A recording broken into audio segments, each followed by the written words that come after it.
Mic check, mic check. You know, I wish I had one of those professional microphones to be able to record my audio with. You know, I think I would feel a lot more reporter-like. But I know I would definitely sound a lot better than I do now. And unfortunately, I'm limited to my standard microphone and earbuds set that came with my phone when I purchased it brand new many years ago. But I guess just like the kids being labeled ghetto that got a gun pulled on them by El Paso's finest, and the way people are talking bad about those kids, you know, and calling them ghetto, I guess I'm just as ghetto as them as well. But anywho, today's a cool day. I was able to get a hold of the videos that I wanted to feature in yesterday's video, but I couldn't because I didn't know how to get them. But with the help of one of my subscribers, and you know who you are, thank you very much for helping me out with that. But with the help of my subscriber, I was able to obtain these two videos that I am featuring today on my channel. And these two videos are basically the interview that they had with the mother and I believe the son of that mother that got abused in yesterday's video. Well, it happened on July the 5th, but I saw it yesterday. And so that's going to be the first video you see, and then the next video is going to be the press conference that was held in place, in which I'm labeling damage control, because that's exactly what it is. You know, they're controlling the damage that these fucking pigs did, because we cannot have our pigs looking bad in front of the public, and we have to have people who care so much about us that they got to come out and speak and make themselves known about how much they care about us. And the reason why I say it like that is because in that press conference, the lady that's speaking, you're going to hear her talking about how she cares for the children and values them. But you know what? That's a straight out fucking lie, because if that shit was true, every single pig in every single pig department here in my city and across the nation for that fact, but every single one of them would be abiding by upholding the Constitution and the oath that they swore, and every single fucking pig would be, here in El Paso at least, would be upholding the core values and the mission statements that they have and that they are supposed to strive by on a daily fucking basis. If you have not seen that video that I uploaded yesterday in regards to the incident that happened in my city of El Paso, state of Texas, I'm going to leave a link in the description so you can go ahead and check it out for yourself. And you will be able to read for like the first, I think it was like 20 minutes that I was yapping on for. You'll be able to read the core values and the mission statements that come straight from the El Paso PD government website. All right, you're gonna get to read them for yourselves and see what it is that they're supposed to strive for, and the way they're supposed to be respecting the community. And that leads me to another point. Respect is earned. These pigs do not come with respect already attributed to that badge. These pigs have to earn the respect of their community.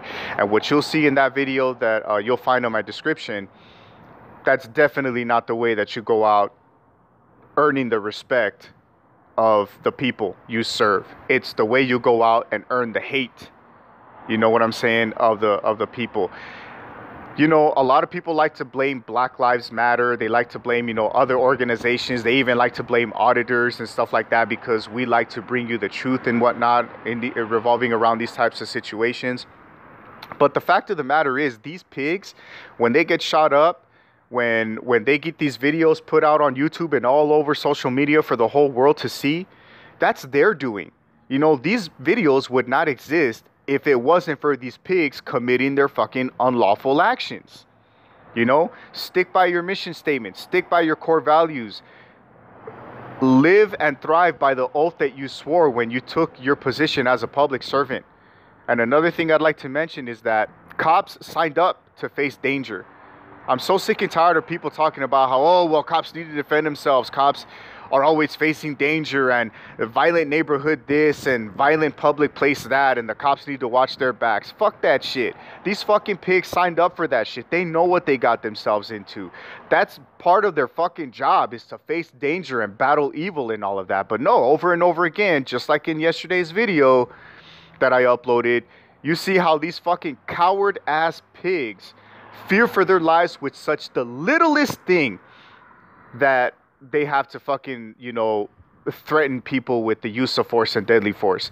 Also, go to my channel and look up that video. I'll likely put it in the description as well, so you can check that out. But the Las Vegas, Nevada video that I uploaded, that I mirrored, there's a part in that video where the two cops, one of them, well, they're both harassing the auditor, and one of them seems to say something along the lines of, "You're too close to my car, man. I fear for my life." Something like that, right?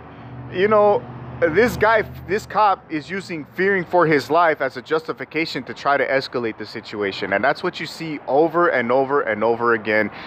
And that's what you saw in yesterday's video, dealing with a bunch of innocent little kids. One thing that I want to mention out of two things is the fact that the kid who got arrested because he was exercising his free speech, that shit was bullshit. And then the second thing was going to be, excuse me, not free speech, but his freedom to record, rather. The second thing that I want to mention is the way that same criminal pig, towards the end of the video, you'll see how he starts, again, continuing to escalate. These are little tiny, little small kids and shit. And you see him for yourself. Not only does he say, get back, motherfucker, at a bunch of little kids, when he should know better as a grown-ass man, but he also starts getting up with his fucking chest, you know, acting all big and bad and in a dominant manner towards a little small-ass kid, and the ones surrounding him is saying, do something, do something. This is how your good cops behave, right? Do something, you know, grown-ass man to a little kid. So that's another thing that I want to mention that I forgot to mention in yesterday's video. But again, I'm going to go ahead and keep my audio short. Go ahead and check out these videos. I'm going to leave the links that I originally placed on my channel or on yesterday's video in reference to where you can find these videos at, in case you want to go directly to the source. But I'm going to go ahead and leave some new links to a story, as well as my video from yesterday that I uploaded showing the incident and my personal feelings towards the shit that happened. And I also will leave, I guess just for good measure, I'll leave that Las Vegas, Nevada one, so you could watch how that cop fucking used fearing for his life as a means to justify escalating a situation simply because a man walked by his patrol car. All y'all take care, and again, you know, my heart goes out to those kids and the parents who stood up against them. And, you know, you're going to hear the mom talk about how, you know, generally the kids do respect cops or whatever, you know, but that's not the point. Rather, the point is what the actions of the pig are when he's doing his job, when he's performing his duties. That's what this is all about. It's not all about these kids being bad the day before. It's not about the kids being bad the day after. It's what happened to these kids as they were doing the right thing, trying to defend and expressing their freedom to this fucking pig who was, you know, committing unlawful acts and pointing a loaded gun at them. All right. So that's what this is about. I don't want your minds to get all twisted in the fact that it was a criminal trespass call, you know, big fucking deal, or the kids were so disrespectful and this and that. I don't want you to wrap your heads around that particular type of scenario. I want you to really think of, well, what were the cops' actions? A grown-ass man versus a bunch of little kids. How did he handle that shit? It was a big fucking fail. And the last thing I want to mention, sorry I make my videos long with my audio, but it's just I want to get everything I want to talk about out. But the last thing I want to mention is in that video with the interview with the mother, you're going to see towards the end how there's a lady, like many of the other people in my city, is supporting terrorism. You know, she's using the excuse of, oh, they always get into the yards and they always do this, they always do that. She's basically judging them off of character rather than judging the pigs' actions. You know what I'm saying? She's judging the situation off of how the kids are treating the people, the cop, and the misconception that cops should be duly respected from the get. And a cop has no right to earn anybody's respect. That right comes, you know, inherent with their badge when they swear the oath to protect and serve. You know, this is the misconception that people have in their minds when supporting these terrorists out here. And that's a bunch of bullshit. That lady is completely disengaged with the reality of what the situation is all about and how the cop handled it. So keep that in mind as you listen to her. talk about how she supports terrorism. So with that, thank you for watching the video, and as always, stay frosty. Now, we are at the intersection of Zambrano and Seville Avenue, where police responded to a call on Thursday regarding a criminal trespass. But things quickly turned to the worse when a video was released by Jacob Flores showcasing a police officer drawing his gun in front of several unarmed children. It's been captured on video, lots of views at this point. This video, viewed thousands of times on social media, showed several police officers in a South Central neighborhood. A series of events unfolded, including children yelling and an officer who eventually pulled out his gun but did not open fire. And I see the officer choking my son, and I'm like, what are you doing? So I got up in his face. I go, what you doing? You don't supposed to be doing that. Elizabeth Flores says she understands her kids were not respectful, but she says the video does not show what happened earlier. They didn't see the beginning. They didn't see when they saw my son getting choked and then they tripped him and threw him on the floor. They didn't see that part. That's why the kids were agitated. 2 people were taken into custody, a minor and an adult. Jacob Flores was one of them, and he was detained by police but later released. When you choked me, like I had like a short breath, but right after he had me on the floor grabbing my hair, like I couldn't, like I was barely breathing. El Paso police say there is more to the incident than what was shown in the viral video. That is why they are opening an internal investigation on the officer's response. Right now, that officer has been placed on desk duty. The whole investigation process with IA will determine whether the officer followed protocol, look at all of the related incidents that surrounded that, take an opportunity to do interviews and go through that entire process so all the facts are gathered before any conclusion is drawn. We spoke to neighbors who say they side with the police officer. Yo, en lo personal, apoyo al policía. I personally am on the side of the law because the video shows they were disrespecting the cop. Teresa Chacon says those kids in the viral video are the same ones she sees coming onto her property. Ya ahorita ya no están respetando. Nowadays, they don't respect anyone. They throw rocks, they sneak into one property, and these are boys whose mothers should be corrected.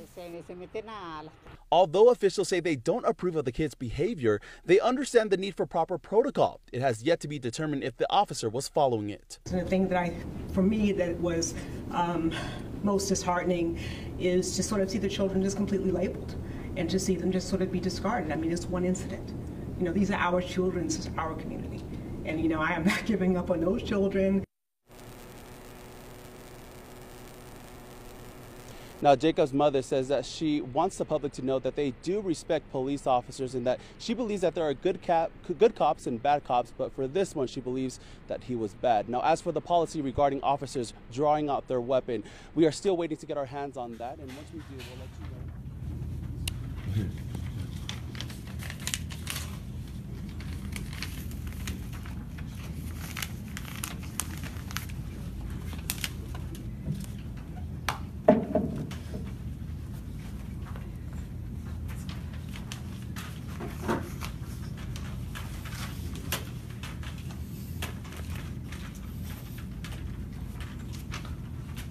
There's a mic stand here with no mic. Yeah, we put it. Oh, on. you got your, okay.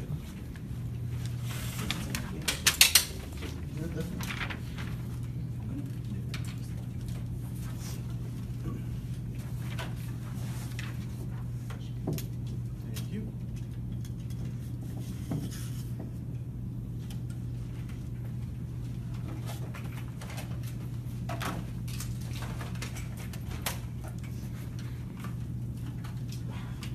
I'm going to introduce you guys, in case you don't know, to Ms. Dion Mack. She's the Assistant City Manager in charge of emergency services, fire department, police department. There's 9 departments. You don't want to go there. There's tons of departments. But certainly she's over the police department, and that's the reason she's here today. She's going to talk to you guys a little bit about the reason you all know you're here. We're not going to go into any details. We can't because obviously this is an ongoing investigation. So I'll introduce Ms. Dion Mack. Good afternoon. I think you all have the press release that we put out in terms of the investigation. I think you're all probably very familiar with the incident that happened yesterday. It's been captured on video, lots of views at this point. We have an investigation underway. The officer will be on desk duty until the investigation is concluded. We've assigned additional resources to ensure that the investigation can be completed expeditiously. We don't have further details regarding any of the activities that happened before the video or what's happened after. That's been a lot of the questions that we've gotten, but we certainly want to provide you all an opportunity to learn what we can share at this point. And I'll be happy to take any questions you may have. Now, what was the relationship between, there was a woman and, was that his mother? So just watching the video, I understood that the third young man that was approached, that she was the mother to that child. And so I don't have any further details regarding, the investigation. I think we're all interpreting the same amount of information that's been released publicly. Our team, of course, just got on this this morning. This was our third shift, and so that shift didn't end until, got our staff onto that just early this morning to begin this whole investigation. Was there arrests made at that incident? I can't speak to whether there was arrest made. Again, I saw people put in the car. That's all I have right now. Did it happen Thursday or Friday? A second. Two people were taken into custody, and they were charged with interfering with the duties of a police officer. They're minors? I believe one was a minor and one is an adult. And how old is the kid that was handcuffed? I'll have to get that information for you a little later. Now, why was the first kid who was recording arrested? I have no idea. You haven't- I have any of those details. Do you guys know what the initial call was? It was a criminal trespass, and the criminal trespass, as I understood it, did not involve just the folks who were captured in the video. And do you guys know why the officer pulled out the gun or the baton, like, in the first place, or why We he was have yelling? no detail. Did it happen Thursday or Friday? Friday. Since It was, Thursday. Thursday evening at 5:50. The video surfaced on Friday, and that's when it went, I guess, viral. But this incident occurred on Thursday evening. Is the officer or multiple officers currently on leave pending the investigation? One officer. He's not on leave, he's on desk duty, which means our typical process is when we go through an investigation, allow that process, so he's still working, and he will be on desk duty until the investigation.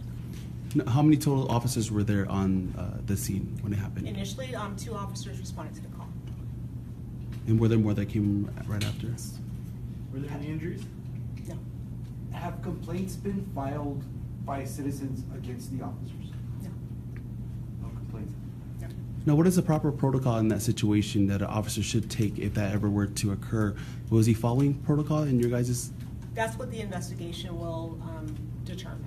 And so the whole investigation process with IA will determine whether the officer followed protocol, look at all of the related incidents that surrounded that, take an opportunity to do interviews and go through that entire process so all the facts are gathered before any conclusion is drawn. And is the family of the kid cooperative? Are they? I haven't heard anything regarding this, to be honest. I mean, we talked about this happening on Thursday. I was in the office yesterday, and the first we heard about it was probably late last night after the posting, so there was nothing that came from the community or the family or anything that I'm aware of and can speak to. I don't know if this is a question for you, but other communities have outreach programs to teach especially young males to interact with police. Do you know if El Paso has such a program? You know, we were just talking about that a little bit earlier. I think one of the things that certainly was evident to me is that, when we talk about our kids and we talk about our community, it's so important that we see them as part, of our community and see ourselves as being responsible to making sure that they have the skills they need to be successful. And I think the police department has been very much focused on, through their community policing efforts. Also, we have several camps that we're running throughout the summer. The Muni Court actually has a program that they're running this summer talking about, how do you avoid these type of situations? And I think we just need to make sure that we're continuing to focus on the things that we can do to ensure that if anyone is in any situation, that they know how to handle themselves, but even so, to have the life skills. If this is the way that someone sort of responds to, any type of adversity, are you going to have the skills that you need to be able to survive through a job and other things? And the thing that for me, that was most disheartening is to sort of see the children just completely labeled and to see them just sort of be discarded. I mean, it's one incident. These are our children, this is our community.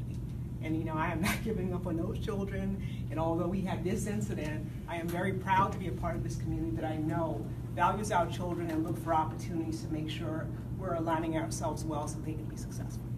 Now, are you guys, I know we've done a couple stories, or we're working on stories about respect for officers, and what is the line that someone can cross before that is, before they can be detained? Like, are you guys working on anything like that for the future? Well, one of the things that we had talked about, the police department actually published 2 years ago, was what to do when you get pulled over. And it was very much about, if you're in this incident, where do you put your hands? How do you respond? Not a lot of chatter, not a lot of conversations. And then we also have a unit of our team that goes out and just does presentations on a variety of topics.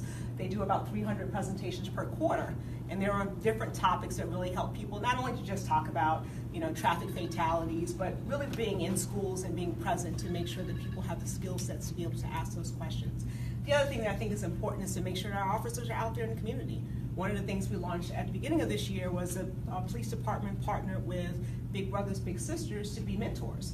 And so it's called Bigs in Blue, and that launched about January or February.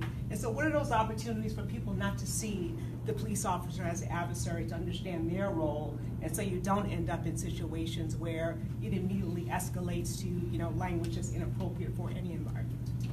And I just want to be clear, at this point the city is not saying whether the officer did anything wrong at all. So we allow the investigation to conclude. The investigation in that process is clearly defined in policies and procedures.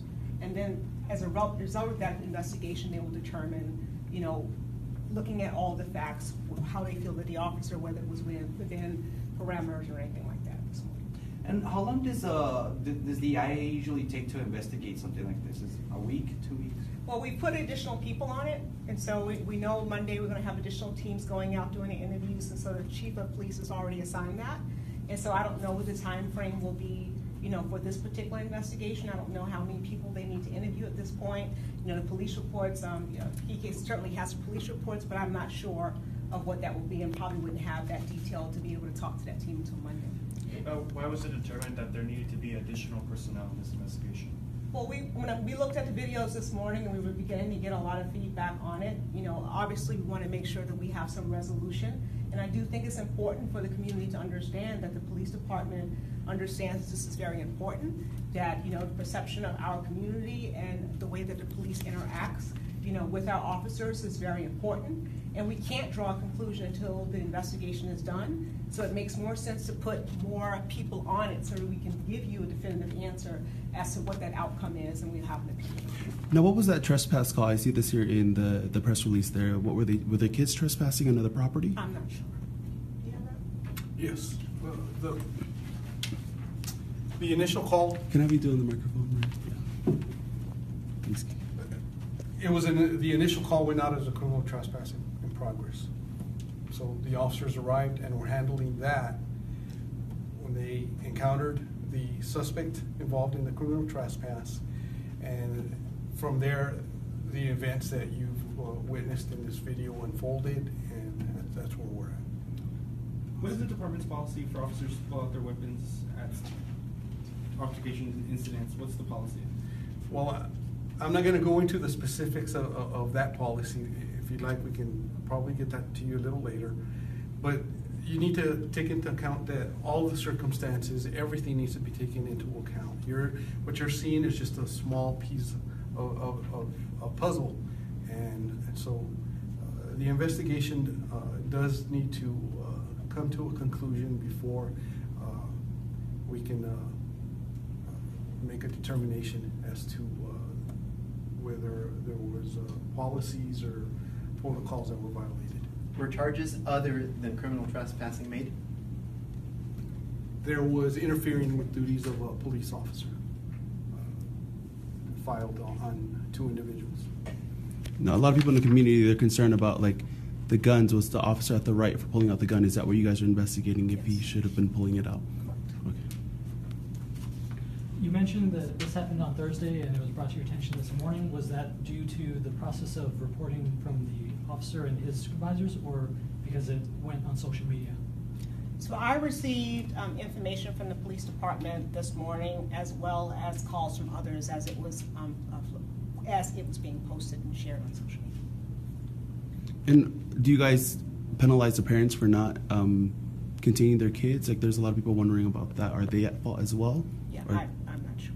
Can't speak to that. And the kid will remain in custody until the investigation is over. I'm not sure. Pardon? Will the kid remain in custody until the investigation is over? At this point, I don't know what his status is, but no, until the investigation of. No. We're talking about a separate investigation. Mhm. The investigation we're talking about here is an administrative investigation into when that internal affairs will be conducting or is conducting. So it's separate. The adult has he bonded out or? I couldn't give you that status. Can we have your, if you guys are done with questions, are you? Yeah, I'm done. For the record, on camera, can we have your first name and last name? My name is Dion Mack, and I'm the Deputy City Manager for Public Safety and Support Services. Can you spell it for us, please? Dionne, Mack, Mack. Awesome. Thank you so much.